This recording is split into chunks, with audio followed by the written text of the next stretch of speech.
Okay, today for the spooky season, it is time to cover one of the most interesting versions of Kamen Rider. One that feels like it is a big nod to a lot of the monster flicks that we grew up with. That being Kamen Rider Shin Prologue. So we start this off with a whole bunch of murders. Oh my god. Now, I don't know if this is our Kamen Rider or David, because boy is over here catching bodies. But the cops done swarmed in with a quickness. But boy's vertical game is too crazy, he done flew up over them. And this is where you know this guy is here just for the madness, because at this moment he could have just left, but he must not be pleased with his kill streak because he decides to turn back and kill some people a little more. While this bloodshed is going on, at this very moment a man wakes up at the hospital, this being our main protagonist Shin, thinking it was all a dream. And I'm here to tell you it wasn't. But man woke up from a nightmare to heaven because he got a hello nurse. Oh yeah, he got a baddie checking the vitals. And now Shawty be cooking in the kitchen because she hit one of the smoothest scene to transition titles for the 1990s. Oh yeah, that's clean. Focusing back on Shin, he's going through a whole bunch of experimentation. A whole bunch of men come into the room to see how their plans for him are going. And if you're wondering why this man is in every frame, that's because he's the creator of Kamen Rider, which is a cool little Easter egg, his little Stan Lee moment. But after seeing things are going as planned, they decided to leave, and who is this no eyebrow having?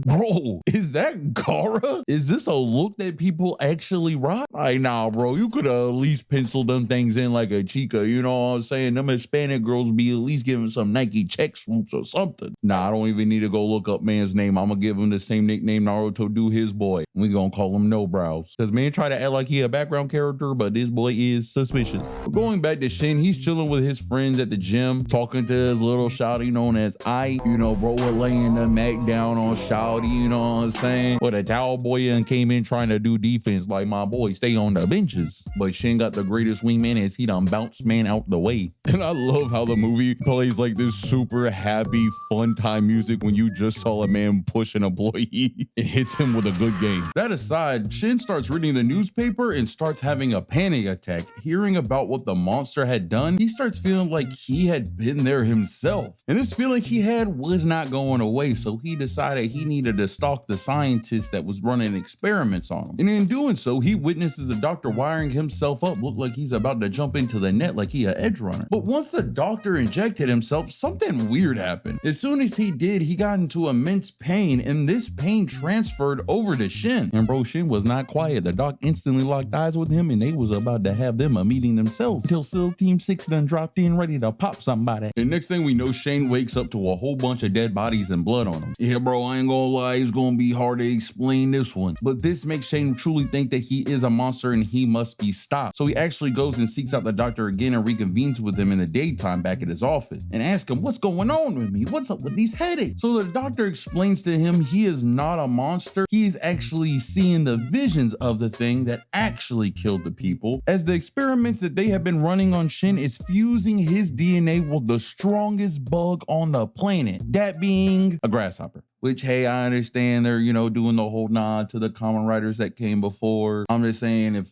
I'm going to fuse somebody DNA with at least a bug, like Spider-Man's right there. But I get it.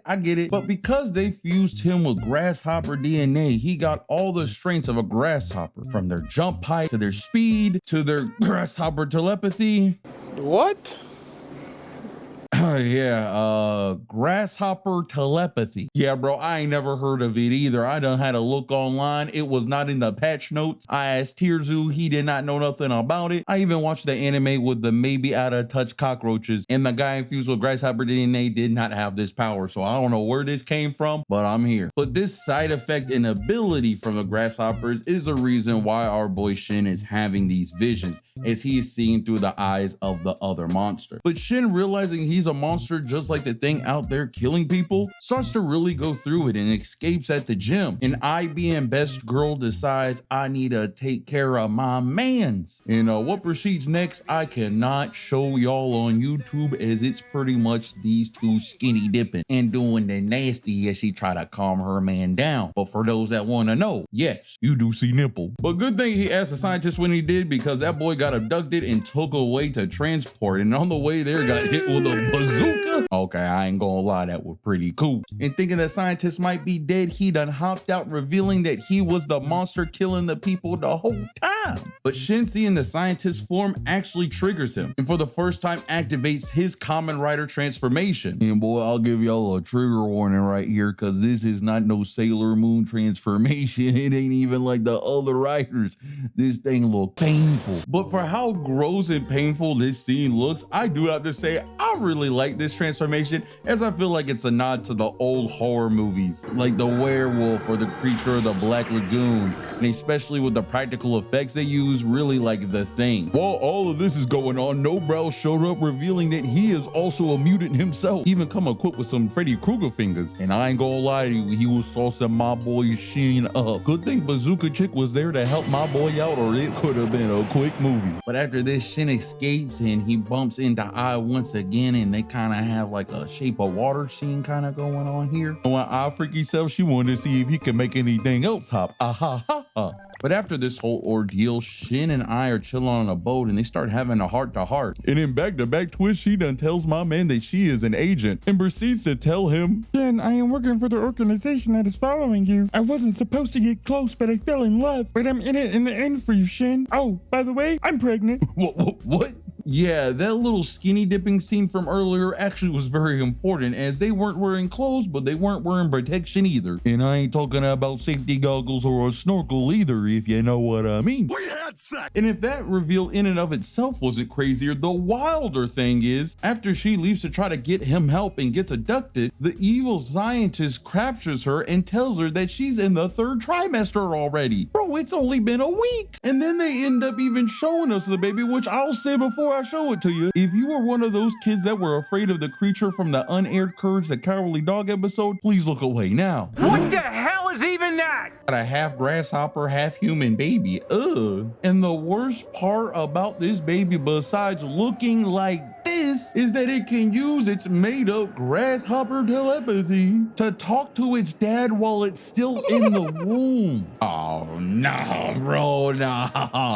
I am telling you now, bro, this is for my future children. If you like some X-Men, baby, I don't care. We are not supposed to be acquainted for another 9 months. Be blowing my ish up asking for stuff when we ain't even met yet. We'll celebrate your first day out, but you gotta do your time first. Word to T Grizzly. Like, bro, what does a baby inside a womb gotta say to me? How's the weather out there, Dad? Got any games on your phone? But for this scenario, I guess it's good that the baby did have this telepathy, because he done hit his dad up and tell him that mom needs help ASAP, and that he was going to hold the guards holding her hostage off while still in the womb using his grasshopper key blast. So Japan, what y'all grasshoppers doing out there, bro? But this freaky family ends up reuniting, but the worst ends up happening as the evil scientist grabs a Uzi and empties the clip on Ai. And as she's dying in his arms, she tells Shin to take care of the baby, no matter what. Saying Shin was upset about losing the love of his life is a understatement, as he decides to transform one more time to get vengeance on the man that took her from him. And bro, if I'm the doctor, bro, I'm already accepting my fate. Man, slow walking to me, he about to take his time with me? Nah, bro. Old man was about to do the job himself, but Shin was not about to let that happen. And Shin reached in, man, turning him into a donut,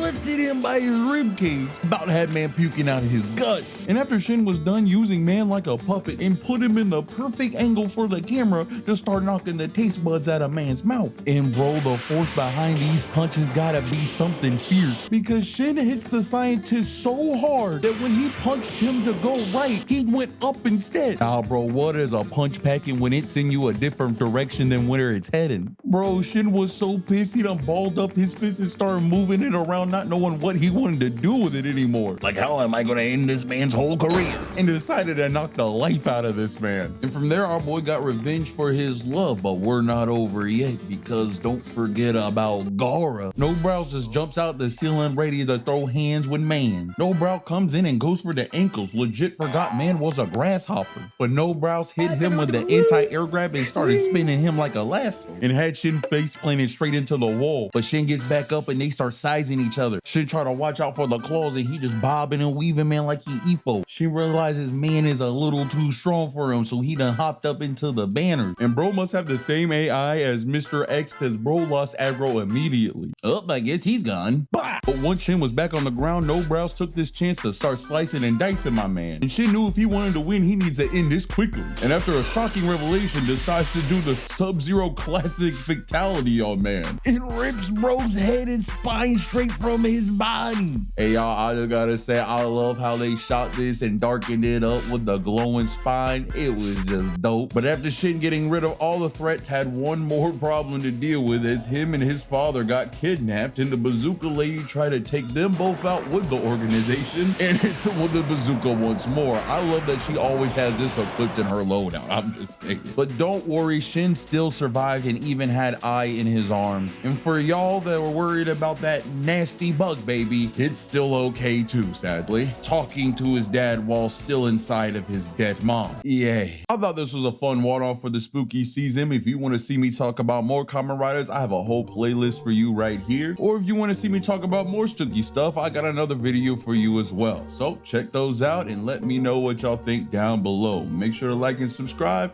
and I'll see y'all next time.